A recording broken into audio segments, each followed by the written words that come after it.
Rassemblement ce vendredi matin au village sud d'Échirolles à l'initiative des parents délégués de l'école maternelle Auguste Delaune.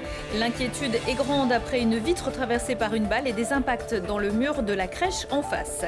Samedi, ce sera la fête de la musique, alors on vous fera découvrir dans ce JT un luthier qui met les doigts dans la prise et fabrique des guitares et des basses sur mesure mais en bois. Son atelier se situe à Montbonneau. Et puis le 21 juin, les crapauds dauphinois qui s'entraînent à Vorep participeront au championnat de France de natation artistique à Bourg-en-Bresse avec l'espoir de revenir en prince de la discipline. Bonsoir à toutes et à tous, bienvenue dans ce JT du vendredi 20 juin 2025. Du lundi au vendredi à partir de 18h, l'essentiel de l'actualité du Grand Grenoble. À Échirolles, dans certains quartiers, la vie des habitants n'est pas toujours un long fleuve tranquille au milieu des épisodes liés au trafic de drogue et à la violence qu'il engendre. L'an dernier, la fermeture de l'immeuble du Carrare. Cet hiver, la cantine de l'école Elsa Triolet sur le chemin d'un point de deal fermée durant plusieurs semaines. Et lundi matin, avant l'ouverture de l'école Auguste Delaune, la découverte d'un impact de tir d'armes à feu dans une vitre et dans un mur de la crèche en face. Les parents très inquiets organisaient un rassemblement ce vendredi matin. Certains ont d'ailleurs préféré témoigner à visage couvert, une nouvelle pierre dans le jardin de tous ceux qui réclament depuis des mois, à commencer par la maire de la commune, l'installation d'un commissariat de plein exercice à Échirolles. Ce sont les parents d'élèves de l'école Auguste Delaune qui ont lancé ce rassemblement suite aux événements qui se sont produits le week-end dernier où il y a eu un impact de balles sur l'école maternelle. Ça s'est passé un samedi, oui, samedi matin, dans les taux de 7h.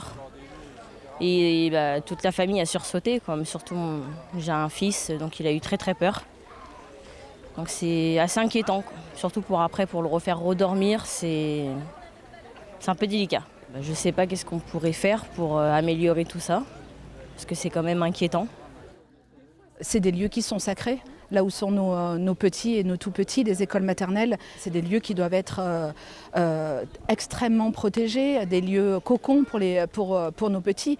Donc oui, c'est inquiétant de voir ça, même si a priori l'école en elle-même n'était pas visée, ce n'était pas un tir volontaire sur l'école maternelle, n'empêche qu'une balle a traversé une vitre.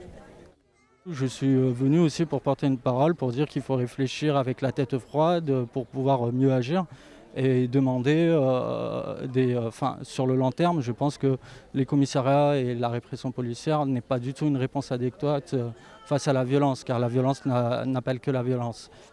J'entends que certains espèrent que par la mobilisation citoyenne, on arrive à régler cette problématique du narcotrafic. Seulement aujourd'hui, elle a pris une telle ampleur, une telle organisation au niveau national qu'il nous faut des moyens de service public pour la justice, pour l'enquête. Pour la police aussi de proximité, ce que moi j'appelle la police de proximité, qu'on retrouve de la tranquillité publique sur les territoires. Et pour ça, il faut des moyens, et notamment des moyens humains supplémentaires.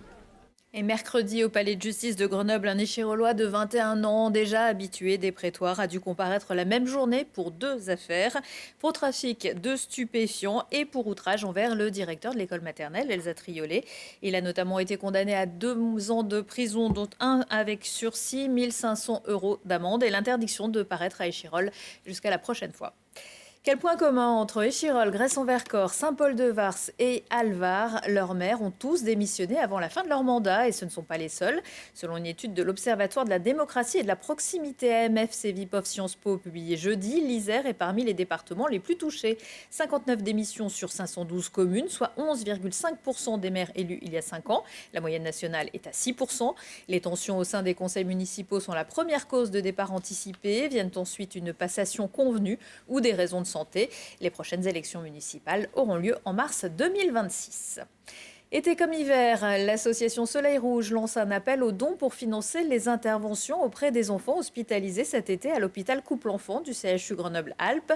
24 000 € de dons pourraient permettre de financer la venue de 4 duos rigolos et pros. Depuis 25 ans, les clowns font diversion à la douleur et à l'angoisse des enfants, surtout durant les soins douloureux. Du coup, ils aident les soignants et soulagent les parents. Le crowdfunding est à retrouver sur le site Hello Asso. La ligne B qui mène à l'hôpital, comme toutes les autres lignes de tram, ne rouleront pas plus demain samedi qu'aujourd'hui. C'est toujours la conséquence du mouvement de grève d'une grande majorité des salariés de MTAG qui protestent contre le projet de réorganisation de la direction. Les bus C2 et C6 sont également à l'arrêt. Pour le reste, le mieux c'est encore de consulter le site réseau-m/trafic. À pied, à vélo, à trottinette pour la fête de la musique samedi où de nombreux groupes et artistes se produiront sur les places, les rues, les bars et dans différents lieux culturels. La ville de Grenoble a prévu, comme l'an dernier, d'élargir la zone piétonne du centre-ville avec notamment la fermeture des quais Stéphane G, Créqui et du pont Marius Gontard. 43 ans après sa création, près de 120 pays participent chaque année à la fête de la musique. La fête de tous les musiciens et de tous les instruments de musique, des plus communs aux plus insolites, comme ces guitares électriques en bois fabriquées à Montbonneau. Maxime Sonnen. Les panneaux extérieurs n'indiquent encore qu'une simple menuiserie, mais à l'intérieur, les bruits de scie forment maintenant une mélodie. Les premières notes stridentes qui mèneront à des concerts de rock et de pop. Florian Milin abandonne les meubles pour se lancer dans la fabrication de guitares électriques avec Altis Guitare. L'idée a germé l'an dernier. Suite à une année quand même assez difficile, beaucoup de travail, beaucoup de stress et besoin de faire quelque chose qui me passionne. Voilà, simplement. Voilà. La menuiserie, ça marche très bien, il n'y a pas de souci, mais il manque ce petit côté passion de l'instrument, quoi. Le luthier a adapté son atelier situé à Montbonneau pour être capable de fabriquer ses guitares artisanales de A à Z. Une maîtrise obtenue grâce à 20 ans d'expérimentation amatrice avant que Florian ne se professionnalise pour proposer des pièces uniques. Sur le site internet, tu as un configurateur où tu vas choisir le bois du manche, le bois de la touche, le bois de la table, le bois du corps, la couleur de ce qu'on appelle le pickguard, la couleur de l'accastillage, le choix des micros. Tu peux déjà tout changer sur mon site internet et si tu pars sur ce modèle-là. Mais tu peux aussi très bien venir et me dire le manche, j'aimerais bien qu'il soit un peu plus épais, un peu plus large, on est capable de le faire. Si tu as envie de partir sur une forme de guitare qui n'existe pas, il n'y a pas de souci. Des guitares qui reconnectent à sa personnalité, mais aussi au territoire. L'amour du local est une corde sensible de Florian. Presque tous ses matériaux sont estampillés Made in France. Les micros sont fabriqués à Beldon et les accastillages viennent de Gières. Le bois, dont le type et la qualité peut tout changer à la sonorité de la guitare, est quant à lui scié dans le Jura. Donc ici, on va avoir une table en érable échauffé. Alors je te montre. On part d'une planche comme ça, qui est entière. On vient la scier en deux. Hop. Et ça nous fait une belle symétrie comme ça, sur le haut niveau du joint. Voilà. Donc ça, c'est de l'érable échauffé. Et en fait, c'est très noir qu'on voit. C'est un petit champignon qui est venu le grignoter et qui a dessiné des choses. Attends. Pour obtenir la guitare de ses rêves, il faut compter environ 2500 € et 2 mois d'attente. Une pièce de musée aux douces notes personnelles et montagnardes, seule la patience et l'investissement peuvent y accéder. Et avec les mêmes exigences, Altis fabrique également des basses. Pas basse du tout les températures. L'Isère a été placée en vigilance orange canicule ce vendredi et ça pourrait durer. La préfecture recommande notamment de boire beaucoup d'eau et de ne pas sortir aux heures les plus chaudes. Pour tous ceux qui choisiraient d'aller se rafraîchir dans les plans d'eau de la région, l'Agence régionale de santé recommande de se baigner dans des zones surveillées et d'avoir en permanence un regard vigilant sur les enfants en tenant compte de leur état de forme. Durant l'été 2024, l'Isère a enregistré 13 noyades, dont 4 mortelles.